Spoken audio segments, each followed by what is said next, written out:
We continue now at the top of Daf Lamed Hayam and Aleph and Meseches Menachos. This is Menachos Daf 35a. On the previous summit, the Gemara went through the order of the Parshios and the Tefillin. The order is Kadesh, then V'hoya Kiyeviyacha, then Shema, then V'hoya Im Shamoa. That's from right to left. If somebody is facing someone who's wearing the Tefillin and the person is looking at the Tefillin Shal Rosh, so again, from right to left is Kadesh, V'hoya Kiyeviyacha, Shema, V'hoya Im Shamoa. And on the previous summit, Rav Chananel said that Rav said that if it's out of order, then it's puzzle, it is disqualified. And now Abaya says that's only true ela gavaisa lebaraisa uvaraisa legavaisa. That's only true if it's out of order, that what is on the inside is then switched to the outside, or what's on the outside is switched to the inside. And so again, Kaddish is on the outside, V'hoya Kiyeviyacha and Shema are on the inside, and then V'hoya Im Shamoa is on the outside. So if something that was on the inside switches to the outside or vice versa, then it's disqualified. Avol Kiviyasa legavaisa, but the inside switches to the inside, meaning V'hoya Kiyeviyacha were to switch with Shema, uvaraisa levaraisa, or let's say that which is on the outside is switched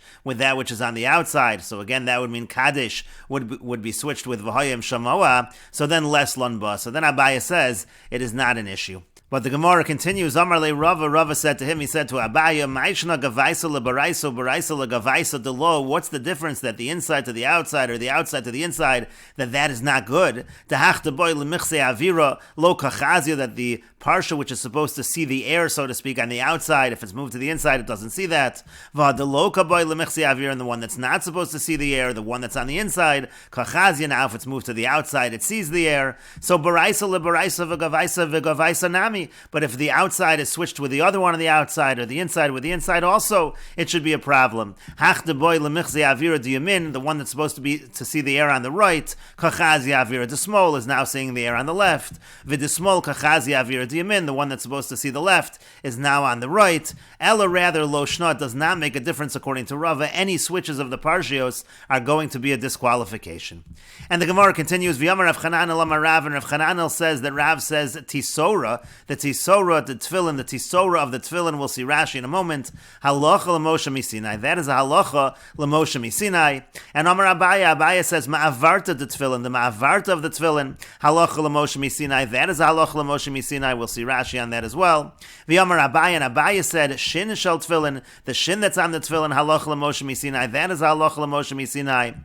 V'tzarech sheyagia choretz l'mokam hatfar, and also the grooves that are on the tefillin shel rosh, which indicate the different compartments, those have to go down to the area of the stitching all the way down on the tefillin.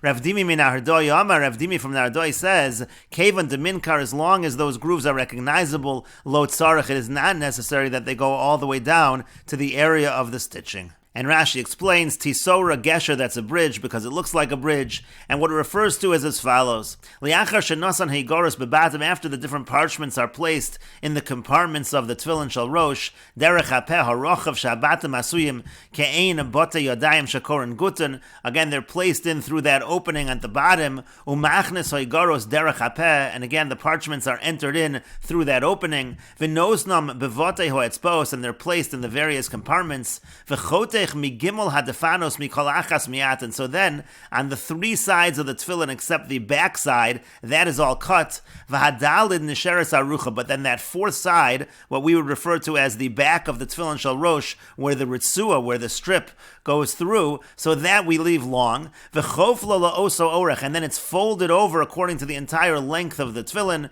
Umatila al chudan shel gimel hadefanos, it's placed along the edge of the other three walls. V'tofer chudan shel gimel defanos, and then those are stitched up and closed al rachvo shel zeh, on this width. V'hu beis moshavo shel tefillin, that essentially becomes the area, the bottom of the tefillin where it rests. V'nira ke'ein daf shel kesher, and it looks like a board of a bridge. So essentially, the tisora is referring to the area of the tefillin shel rosh where the ritzua goes through. It's essentially the back part of the tefillin that's folded over, and that leaves a space for the ritzua. And ma'avarta, what's the ma'avarta? Kishenosin haritzua shel tefillin saviv oso tisora. When the ritzua, when that strap of the tefillin is placed around that tisora, yachvil haklaf saviv haritzua. So then again, it's folded over the ritzua. Kein sha'osim lefi ha'mechnasayim shalotay ritzua kavu. And the point over here is that it should be in a way where the ritzua is able to slide back and forth within that ma'avarta. Elakashu rotza moshcha elech ve'elech. If he wants, he could pull it this way and that way. Umarich rosh zeh, he can make this side longer, umekatza rosh zeh, and make the other side shorter. V'lo Lashon ma'avarta, the reason why that part is called the ma'avarta, shema'avira umoshcha l'chol tzad sheyirtz, it allows him to pull the ritzua any direction that he wants. And shin shel tefillin, the shin of the tefillin, l'bayis chitzona osin kamin kemotim dakim beklaf, they press on the klaf, on the leather of the boxes, vinir and bow, ke'ein shin, and then it appears as a shin on the outside of the tefillin shel rosh. B'tzarech shi'agia choretz, and then the groove has to go all the way down to the bottom, essentially to the tisora. Shebein bayis labayis, again, that's the groove between each compartment. Ad mokum hatzfar, it goes till the area of the stitching, lamata, all the way down. Kilomar ad beis moshavo dahainu tisora, which essentially means until the tisora. But then the other opinion is kevan deminkar choretz lamalak sas, as long as the groove can be seen a little, ein sarach lagia lamokum hatzfar, it does not need to reach the area of the stitching. And the Gemara continues, V'yomer Abaya, and Abaya says, Hai kilfa de tefillin, that refers to the parchment of the tefillin, sarach lemivdike, it needs to be inspected, the dilma isba reyusa, because maybe there's a hole, maybe there's a small hole in the parchment, uva'inok sivatam, and the writing needs to be whole, it needs to be perfect, v'lekan, it will not be perfect if, again, the scribe is going to write over the area with a hole, it's not really going to be written on parchment in that area, that will be problematic. Rav Dimi min Nahardoi Amar, but Rav Dimi from Nahardoi, he says, Lo tzarech, it's not necessary to inspect the parchment, because kulmisa, because the quill of the scribe, bodikla, that will do the inspection as he's writing, he'll be able to determine if there's any holes in the parchment. Rashi explains, kilfa klaf, kilfa refers to the klaf, the parchment, reyasa means a neck, if there's a hole in that parchment, and so again, there's a question in the Gemara, whether that needs to be inspected or not. And the Gemara continues, Amar Rabbi Yitzchak says, Ritzuos shechoros, the fact that the straps of the tefillin need to be black, halacha l'Moshe misinai, that is a halacha l'Moshe misinai. The Gemara continues, Meisveh, we have a question on this from the following brisa, tefillin ein kosher osan ela b'minon, the tefillin, they need to be tied with the same material. Rashi explains, ela b'minon shal or, it has to be with leather, it can't be with other material. And it says in the brisa, bein yerokos, bein shechoros, bein levanos, it could be whether it's green or black or white, it doesn't matter. But adumos lo yasa, but it shouldn't be red, mipnei genai, because if it's red, people are going to say maybe that's blood from the person who's wearing it, that's a genai, it's a disgrace. V'davar acher, or maybe it's davar acher, that's a way of the Gemara saying maybe his wife is a nida, and it's the red is coming from that blood. Amar Rabbi Yehuda says, Ma'isa b'talmido shel Rabbi Akiva, there was an incident with the student of Rabbi Akiva, shahaya kosher tefillah bilashono shel techelas, that he tied his tefillin, and he tied it with techelas, essentially with blue wool, and so it certainly wasn't leather. V'lo amar lo davar, he didn't say anything to him. After also tzaddik ra talmido, is it possible that this tzaddik would see his student doing something wrong, v'lo michabo, and wouldn't protest? And so therefore that story indicates that it doesn't need to be leather. Amar lo, he said to him, hein lo ra oso, he didn't see him, if him ra oso, and if he did see him do that, lo haya manicho, that story is not true. If he did see him do that, he would not have allowed it. And the brisa continues, Maisa b'Horkanis benoshel Rabbi Eliezer, there was an incident with Horkanis, who was the son of Rabbi Eliezer ben Horkanis, shaya kosher tfilav bilashonos shel argamon, he was tying his tefillin with purple wool, v'lo amar lo davar, he didn't say anything to him. And again, after oso tzaddik ra b'no v'lo michabo, is it possible that tzaddik would see his son doing something wrong and not protest? Amru lo, they said to him, hein lo ra oso, he never saw him do that, v'im ra oso, and if he did see him, lo haya menicho, he would not have allowed it. In any case, the point over here is, katani miha, nevertheless, what does it say in this brisa? Bein yerokos, bein shchoros, or bein levanos, it says it could be green, black, or white, and we said above that it has to be black.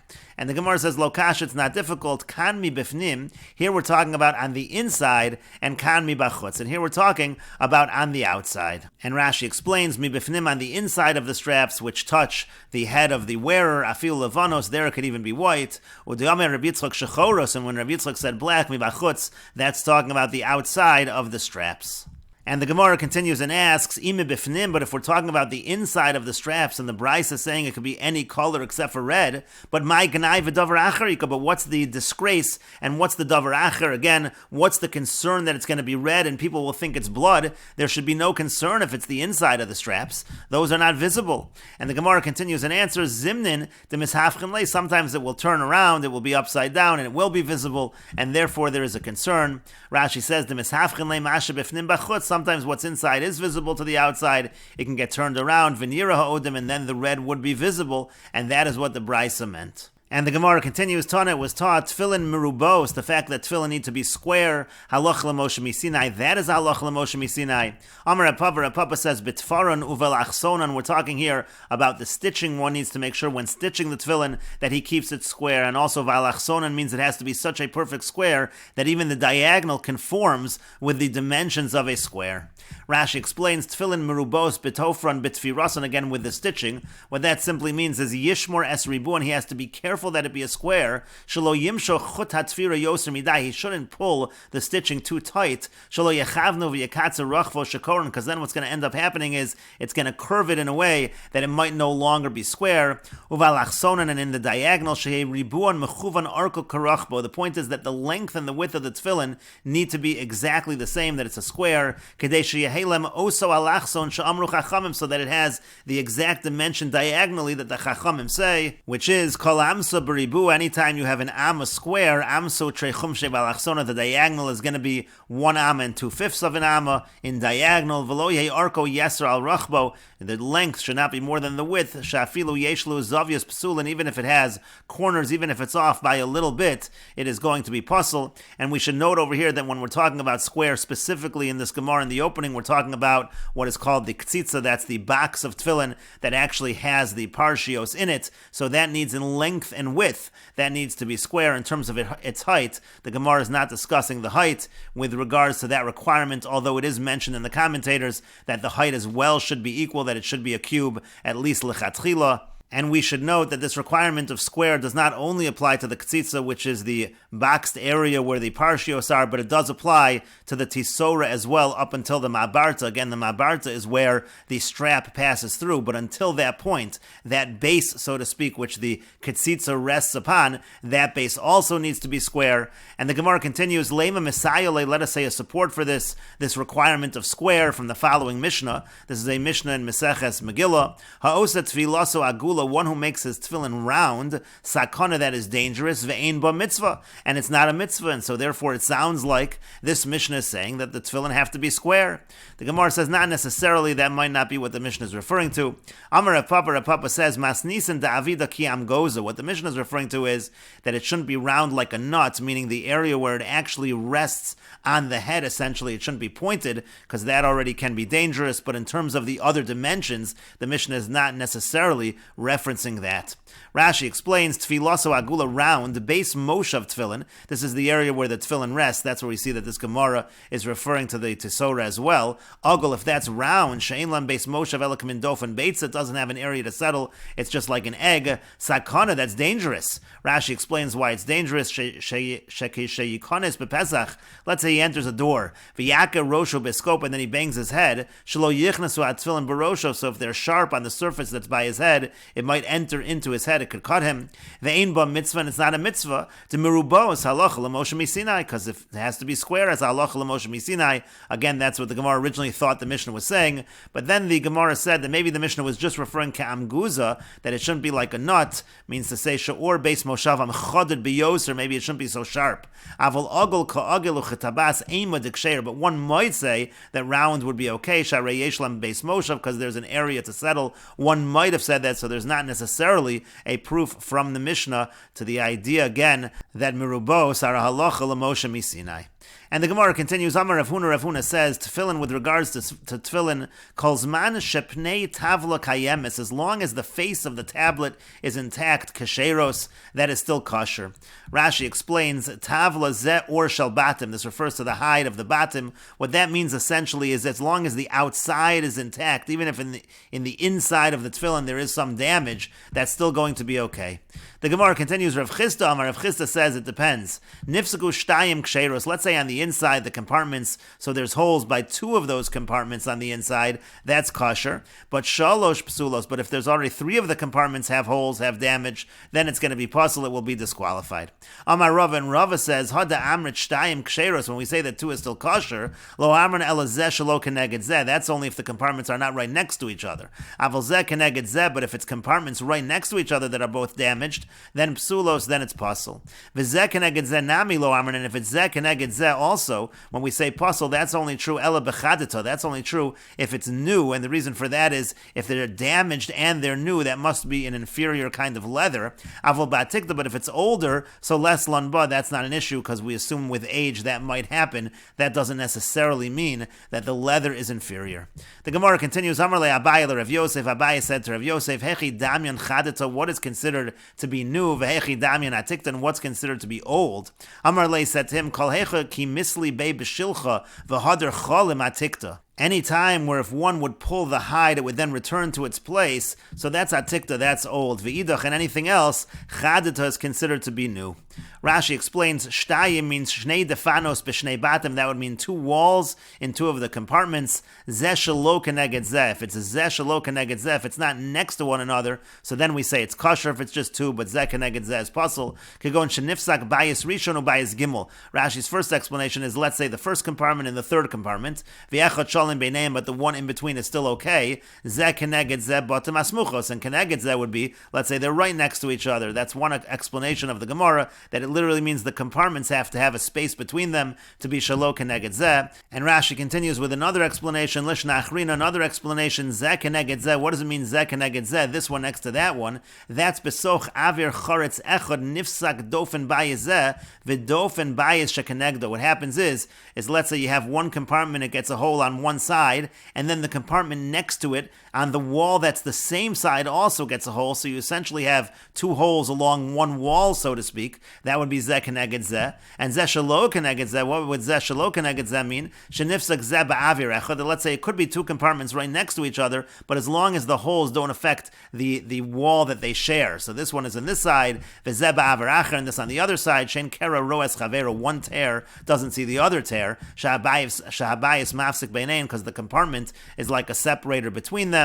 And Rashi continues, Lo amron beis batim asmuchim depsulim. We only say that if the two batim are next to each other, that it's possible. Bechadata, if it's new, v'nifsiku, and then again you have this damage, vaday or mekulkalu, because then again we understand it's certainly inferior or. And how do we determine that? The mosli b'shilcha k'shaoches b'oru mifshad, if he pulls the hide and he stretches it, v'hader cholim k'sheminichon choser v'kovitz, again it goes back to its place. And we will continue with this discussion in the next video on Daf Lamed Hey Amid Beis.